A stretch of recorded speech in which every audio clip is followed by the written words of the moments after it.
Hey everyone. So the next question comes from Aaron. Aaron asks, I get very anxious when I need to address problems with my employees, especially the defensive ones. How do I have these hard conversations with them without them hating me in the end? That is a wonderful question. Having these kinds of hard conversations is one of the most stress-inducing responsibilities of a leader. So the reason you're feeling anxious is because you don't know how they're going to respond to this information you're giving them, and you don't know how they're going to perceive you at the end of the meeting. There's a lot of unknown variables in there, and that's what's spiking your anxiety. You don't know if they're going to listen. You don't know if they're going to get defensive. You don't know if they're going to argue with you. You don't know if they're going to walk off and quit on the spot. There are a lot of negative variables in there, and your brain does not handle that well. So the way you overcome this is by having a very clear, structured meeting with this person. So that way you know how the entirety of the meeting is going to go and what their ending perception of you is going to be.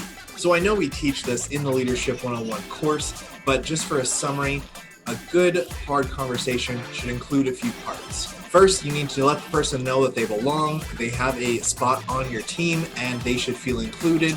Second, you need to get to the point, let them know that, hey, this behavior or this standard that you're performing at is not acceptable. Next, you need to tell them what the acceptable standard is or how they need to change their behavior. Then you need to ask them what you need to do in order to support them to meet that expectation. Now, this part is key.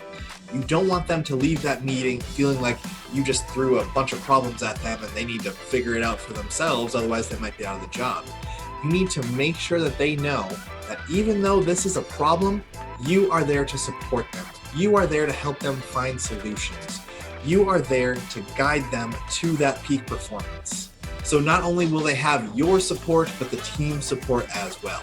This makes people feel a lot less defensive because they don't need to justify anything and they don't feel like they're on their own. You tell them that they are a part of your team.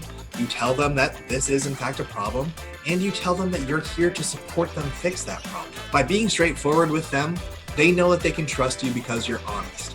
Even if that's not what they want to hear, they know it's the truth. And then making sure that they know that you're going to support them to success really makes them feel like they're a part of the team and really drives home that you want what's best for them and will support them to achieve it. By making sure you have these phases of the conversation in place and you actually go through them, really increases the likelihood that this conversation is going to have a good ending. That person's going to feel a stronger connection with you, and they're going to know that they belong on this team. Everyone struggles with their responsibilities from time to time, even leaders. So if you are struggling leading this team, how would you want your supervisor to approach the issue with you?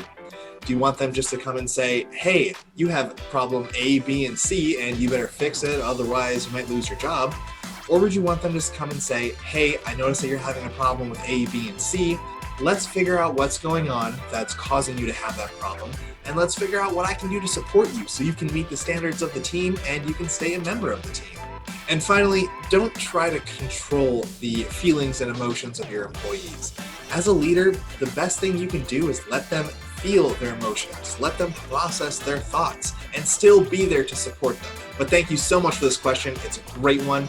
Just make sure they feel supported, make sure they feel like they're part of the team, and make sure they feel like you're there to help them find solutions to these problems.